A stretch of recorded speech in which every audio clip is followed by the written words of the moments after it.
وجاء عمر رضي الله تعالى عنه حجر اسود چکے وقال انی اعلم انك حجر لا تضر ولا تنفع. اذا ایک مهم مسئلہ سکے آمشے کہ وجہ عمر رضی اللہ تعالیٰ عنہ حجر اسود چکے اور گوشتے کہ اے حجر مزانہ کہ تو فائدہ نہ دیے نقصان نہ دیے، فائدہ نقصان قیدہ اللہ رب العالمین دستائیں.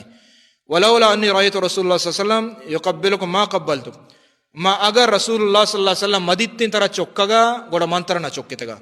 اذا بعض مسائل معلوم ہے. اولا ہمشہ کہ حجر اسود چکگی ہیں پرچہ کہ واجہ رسول صلی اللہ علیہ وسلم چکتا ہے، اس سنت ہے. اور ہمیں پیما اذا یہ عقیدہ دارے گی کہ ای سنگ حجر اسود نہ فائدہ دا نہ نقصان دا، اور نہ اشیاء چے برکت زیرگی ہیں، بلکہ برکت دیوگ اللہ رب العالمین ہے، اور ہمیں پیما نفع نقصان مالک اللہ رب العالمین ہے. یہ صرف واجہ اتباع کنگی دس جنگی اور چکگی نہیں. ادھر دیکھ مسئلہ ہمیں یہ معلوم بھی یا مہم میں اہمشی کے وقتی کہ حجر اسود جنت سنگے انچ کروایتاں کہتے ہیں یہ جنت سنگے، اور دومی حجر اسود کجا آئے رہے دنیا افضل ترین اور شترین جاگہ آئے رہے بیت اللہ آئے رہے کونا ہے بیت اللہ کا لگتا. سیمی ہمشی ہمارا یقین ہے کہ واجہ رسول صلی اللہ علیہ وسلم ای حجر دس جتا ہوں چکتا ہوں ای وڑے مبارکیں یعنی حجر سنگے بلے پدا ہم ای عقیدہ دارگی نہیں کہ ای برکت دا اور ای فائدہ دا ای نقصان دا